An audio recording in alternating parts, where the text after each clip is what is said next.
the second half of the symposium. Thank you. Did you have a lovely lunch? Was it fun? Did everyone good? Okay. Bravo. Hopefully you had a conversation or two that was around art. And I suspect a number of you are also practicing artists as well. And that some of the framing of the conversation has been about practice. And I think one of the things that defines practice is really its draftsmanship. And I think in this enterprise, my good friend, Saied, who I've known for many years, has come here at my request and my pleasure because I see him too rarely. Like any great artist, he is buried in his work and in his labors and his studio. But many people will be familiar with the Royal Drawing School and all it stands for now. But the antecedent of that was in Regent's Park, of which Saied was a teacher. And the antecedent of that too was at the Royal College, where he was under Leonard McComb and Norman Blamey, who I also admire a great deal as artists in their own right. And we speak at length about the practice of making, the structure of drawing that goes behind it. And it is a great pleasure hearing him talk about that. And so it is a great pleasure for me to welcome Saied here today. Thank you very much for joining us. And to pass the microphone across to you today. Thank you. Got so many things. That was an introduction. Thank you. Thank you.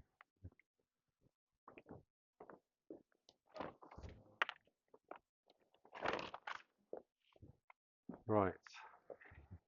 Good afternoon.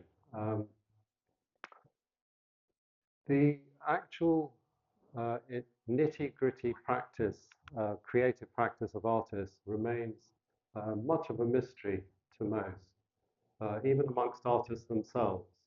And perhaps, if I may, try and actually give you an indication of a view from the inside looking out, rather than an outsider's view looking in. Artists live in a perpetual state of constructive pessimism, in the sense that the default position for any artist is essentially failure. And one always thinks, well, the next time, and you have the the horrendous weight of the history of art bearing down in the background in judgment. So it's no easy task for any artist to even attempt, excuse me, to produce anything of beauty or significance or meaning. I would like to perhaps, if I may, just to share a few observations and insights into the very nature and the process of working.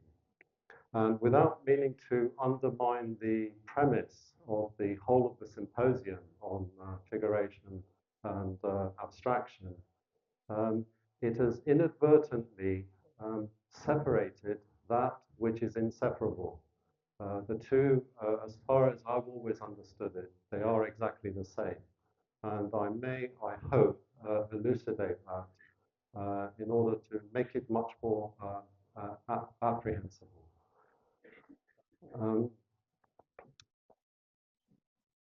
No subject is as compelling or nearer to us than the human face and figure.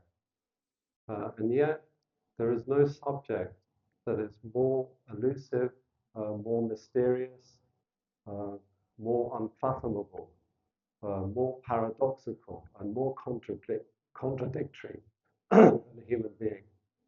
And it's no mean task to try and actually encompass that. And after all, whatever you do as an artist, no matter what you're doing, in whatever idiom, you're effectively going to come back to us in one form or another. And I've never liked this notion of sectarianism in art schools or in teaching between abstraction and figuration. And again, I hope I can show you that fundamentally they are one and the same thing. And perhaps take a lot of the misconceptions and misunderstandings around it.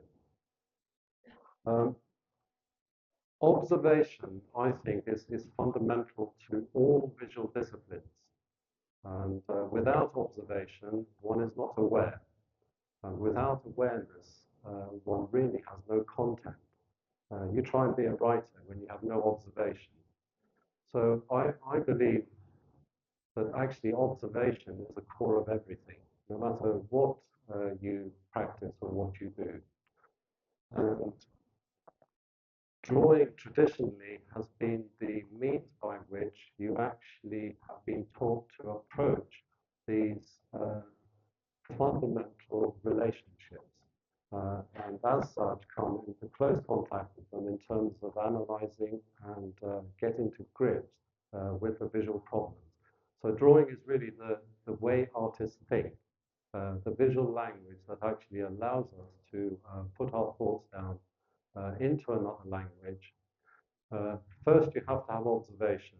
You then perhaps have to have insight into seeing uncommon connections and uncommon patterns and structures.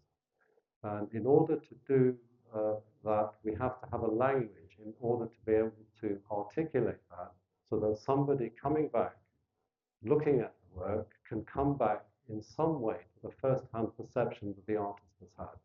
And this is like magic. It's really the essence of what art has always been.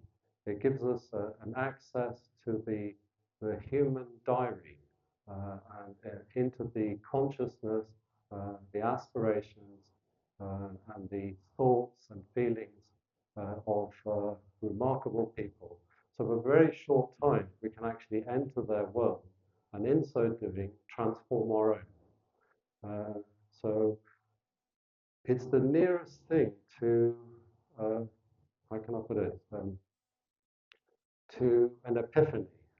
It's the nearest thing to short of a religious conversion in a sense, to actually come into contact with the notion of the transcendent. And I think art has always been really the conduit in order to achieve that. And that's why I think it actually is so resonant and important. And whether you work from observation, actually, just as so that I know who I'm talking to, how many artists in the audience, if I may just ask? God, so it's quite a lot. So I have a clearer idea who I'm talking to. Whether you work from observation or whether you work from imagination, the two are fundamentally the same. Because even when you work from imagination, you are essentially drawing from the well of understanding and information that you have absorbed from observation. So in essence, the two are the same. And even when people work directly from life, outsiders perhaps assume that this is a sort of, it's a sort of a mimicking, copying process. But actually, if I may say, in all the years that I've spent in these life rooms, it's very little to do with copying at all. Drawing is really the means by which you can actually creatively think, is to understand, is to empathize, and the other factor is to try and put those into concrete form so that another looking at it can come back to the first-hand perception. So it's essentially a language. That language is common to whether you work figuratively or non-figuratively. Seeing actually comes from knowing, and this is another unpalatable fact, is that you only really see what you know. So the more you see, the more you start to know, and the more you know, the more you actually start to see. It's like a generating process. And something that's not fully appreciated, nor really understood amongst lay people, is that most works of art actually require two subjects. You need the subject that you're initially drawn to, that you immerse yourself in. That is the initial subject. The second subject has to be a visual subject, which is the one that actually helps you articulate your feelings and ideas and your focus in order to bring that to bear into expression. And that is really what is the essence of what gives any piece of work its identity and also its emotional resonance or weight. So you do need to have a visual subject. And a lot of work just doesn't have a visual subject. And it often can be mistaken, a figurative work, that is actually to do with illustrationism. It's about copying. And in my experience, it's very little to do with copying at all. I spent, in my early years, a couple of years over a period at the National Gallery copying a couple of old master paintings. And it was a revelation to realize that actually it's nothing to do with copying at all. And it's really the degree to which you're beginning to understand conceptual and underlying principles that actually govern and bring those things about. That was quite a transformative notion, which supplanted virtually 3 or 4 years of art school, in a sense. So it was a very good exercise.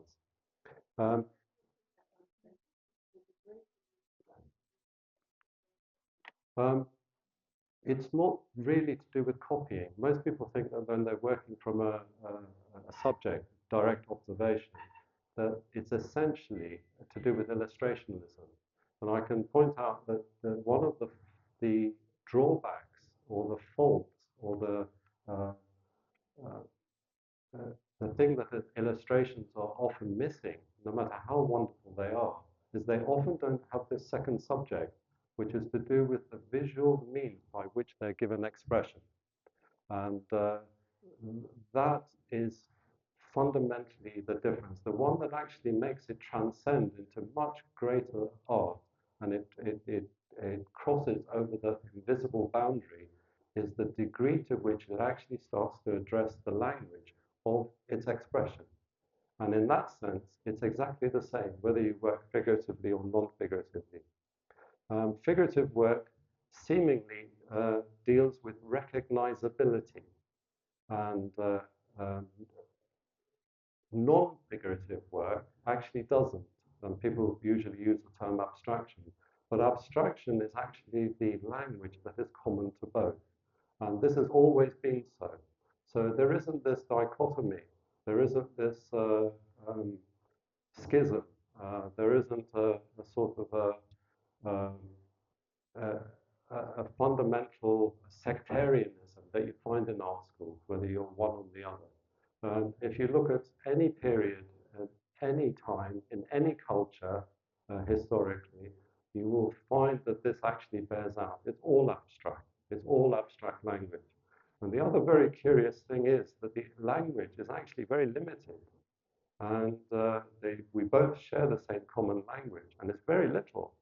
You have basically line, tone, color, you have pattern making, shape making, you have composition in terms of the two-dimensional. The three-dimensional, you have that third dimension introduced into it, but fundamentally, it's actually common to all of the languages. Unfortunately, well, not unfortunately, abstract work tends to only remain, or it tends to remain on one level. And it tends to be on the aesthetic or on the decorative aesthetic. And this is one of the slight limitations. An artist may have very, very complex ideas and emotions that they want to convey. But by actually getting rid of the subject matter, they have limited themselves in terms of expression to essentially pattern making. And which is effectively a decorative aesthetic. And no doubt you will have seen hundreds of examples this morning of it. Now, one of the problems, again, I'm not trying to draw differences in terms of a preference, because like I said, you're dealing with both simultaneously all the time. But one of the problems is that when you're only dealing with a decorative aesthetic, essentially pattern making in one form or another, it's very, very difficult to psychologically engage in a very deep level, in a sense. So this is sometimes one of the problems of being able to, of being able to engage with a piece of work. It might be useful to have an image up there. I did this painting several years ago, and it seemed apposite to actually put it up today because it was called The Abstract Painter. And there was a very, very mild satire implied in it, in the sense that sometimes I get irritated at uh, the sort of absurd and grandiose claims of abstraction, whereas we're doing it all the time anyway, as a matter of course, and historically, and mine isn't really any great example. It's been done for several thousand years. But I just thought it's really about composition and essentially about the nature of a very abstract painting of a painter doing an abstract painting, which is no great shakes in a sense. As if you're achieving something with just a very, very gentle uh, satire on, very, very gentle, really, that we're actually all the same. And the only difference, I think, that you need to judge any kind of figurative or non-figurative work is essentially to do with its content. It's either, in a sense, good or not good. And it's either, if it has no content, it will not have any expression. It really is as simple as that. Without language, there is no expression. And this is one of the problems of general art education now. And I'm so glad I went through it when I did, is that you really caught the last back generation of the interwar artists that have not only gone through 2 world wars, but they also had a semblance of a training before the onslaught and the Tower of Babels, where nobody can speak the same language. So all I can perhaps share with you is actually it's always been the same language, and there isn't a huge mystery in a sense about it. As in music, you can have infinite numbers of forms, infinite numbers of variety, but essentially it's the musical language. And you can judge it in a sense on the same basis, whether it has any content, and therefore it will have some expression. This is another one which was based, again, around color and composition, just about the general life around a studio, and using it as a vehicle in order to really explore composition. I've been highly selective in a way at some of the images that I've tried to choose, but essentially you can see the overt, abstract, non-figurative considerations that actually underlie it, but also to give it force and expression. This is another, is actually trying to reduce something to its absolute bare minimum in terms of language. The very basic of the simple division of the rectangle, the internal geometry of it, very limited palette, a key in terms of a tonal key, and also a very restricted but also a controlled color scheme in order to give something weight or expression. Now, when artists actually distort things or when they deviate from so-called optical accuracy or photographic realism, any artist worth their salt is essentially, or historically, you're doing it in a way that moves away from photographic realism or verisimilitude, but you're trying to come back at the reality in a much more forceful way. So in essence, any kind of seeming distortion in any kind of art that you see, and remember, most of art for the last 100 years have effectively been that.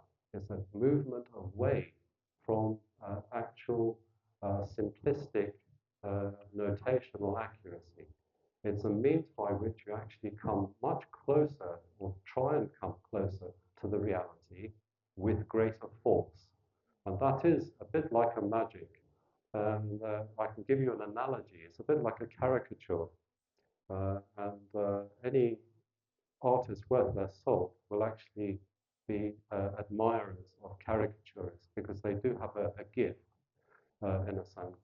Um, it's the ability, a caricature is something that is so obviously out of proportion. It is so obviously unlike the thing that it is, and yet, paradoxically, it's more like it than the thing is itself. And that gives you a clue as to, in a sense, what is taking place. So a lot of the representations of figurative work now is so reliant on photography um, and technical pertinences. It has no interpretation. It's not really deviating in any way. It's a sort of a literalism that actually has no content at all, and it's turned painting into a craft, which seems not just a tragedy, but it's the total ignorance of the history of the past, the richness that is actually presented. So again, just a mundane group of prosaic still life of bottles, but transformed hopefully and made monumental through very high selection and color and tone and color accents. So another one, just a simple still life on a windowsill, whereby just the reflections are interpenetrated and used as a secondary design, the way that they fracture the forms and actually create new ones. And after all, most artists are really trying to create poetry out of what they do. And you know, there's an old saying that you generally paint what you can't photograph, and you photograph what you can't paint.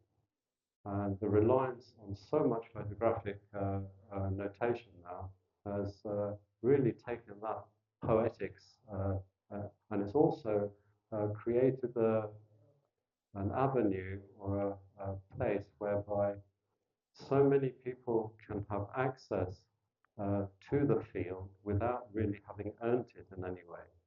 So you can achieve sort of seemingly great things without really having worked for it. This is a back of a warehouse.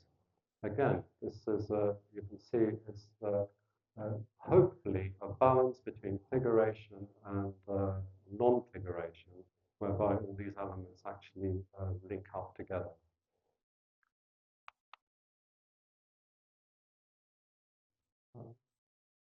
A simple churchyard, but actually monumentalized into very, very sort of simple shapes.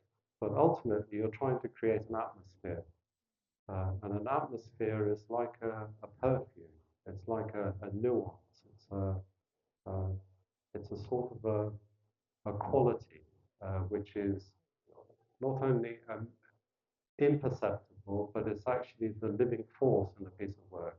And if a piece of work manages to achieve a sense of atmosphere, it means that all the constituent elements are somehow working towards a greater whole and somehow working as one. So this notion of unity, in a sense, where all the orchestral elements are linked together to actually create a monumental whole. And that's what a real atmosphere is. It's a living heart to a piece of work. So, and it's arresting when you actually come to it in anything. I'll show you just a series of portraits to show the horrendous sort of knife edge balance of trying to keep all these elements under wrap. It's a portrait I did, which I call my Dorian Gray portrait. It's of a young man who is just on the threshold of his voyage, in a sense, into the world. And all possibilities are open. And there is an element of hardness and cruelty in that face. but yet it's actually within the confines of youth and beauty. But you can see intimations of how that face could turn and how their life is actually going to perhaps span out. And curiously, it has gone that way. So it's that cruelty in a sense and that dislocation. But I think it was it's very subtle, it's subliminal. But these are some of the things that one tries to aim at in order to achieve a sort of a greater whole. I've painted my wife so many times that in different guises, and the more you get to know someone, the more unfathomable they become. This is one of the strange paradoxes because you're seeing how multifaceted, and I never think that I've managed to nail it. So I always think next time, next time. So it's incremental. But again, it's all to do with design. And if there is any sort of power in the painting, it's actually to do with design, first and foremost. And design is actually drawing again. Drawing is the constituent elements of all those things together. This is a portrait of a very dear friend, and it became a posthumous portrait of a composer and a musician. And it is, for me, it's one of the most difficult paintings in order to resolve that I've ever done. If you could take an X-ray of this, you would be horrified at the amount of work underneath it. But there is a sort of a tragic pathos to it, and I keep her around that I don't even understand. And I think when something comes alive under your hand, when you have, as an artist, to try and get, just as a workman, to try and get things right and put things in the right place. And if you manage that, the whole process starts to actually come together. Then it starts to take on a life of its own. And this one has got a life and when that happens, it's as mysterious to the artist as it is to the onlooker. It's as if somebody else has done it. So I keep this around because you can't repeat these things and you can't manufacture it. There's no process or technique that will actually arrive at it. So you need these things around to learn from. And this is something, again, that most people will not understand. This is a head and shoulders I did as a preliminary for a much, much larger composition. And again, you can see the abstract concept of design in order to give it more power and force. And it's a wonderful art historian. And he had most amazing asymmetric face, and he had one eye that was like a broken shutter, but again, full of, I hope, feeling and pathos, fixed forever. And this was a preliminary to a larger composition that I did of him in his own surroundings of the chaos. And it was so chaotic that I thought, how on earth is it possible to actually organize this into any coherent design? And I sort of had to nibble at it. But he's like um, a still center at the center of this swirling vortex of chaos around it. But even if you're painting chaos, it still has to be ordered. So be careful. Just by producing chaos doesn't actually express chaos. And equally, to express silence is exactly the same. It has to be organized. It won't just happen just by having something quietly in place. I think this is the last slide, but I will just leave you with a secret, if I may. And amongst so many artists in here, and I hope you will resonate, that 50% of creative work creates the impression of 90% of the eventual appearance effect.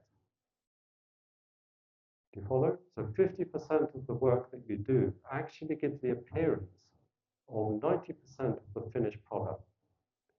Now, if you keep it at that 90%, it will never succeed, never truly succeed. It will never raise the hairs on the back of your neck.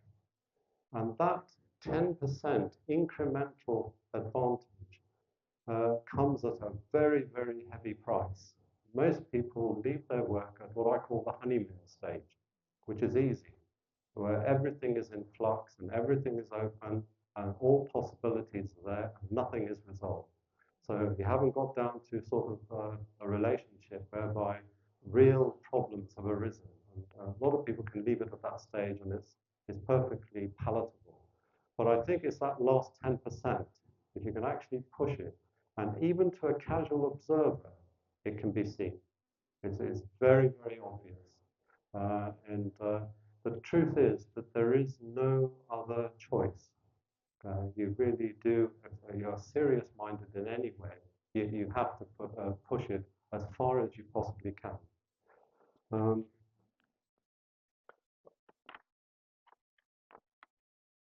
I think one other thing that I thought was that, especially as there's so many artists here, is that I think you will notice that the work always, the artist always starts off as a god, and inevitably you become a slave. And the balance of power changes from the maker to the made, and the work of art actually becomes the god, and you become the slave of the process. And this is the constant flux that I think most artists have to actually grapple with. Thank you for even attending all this. So thank you. Thank you.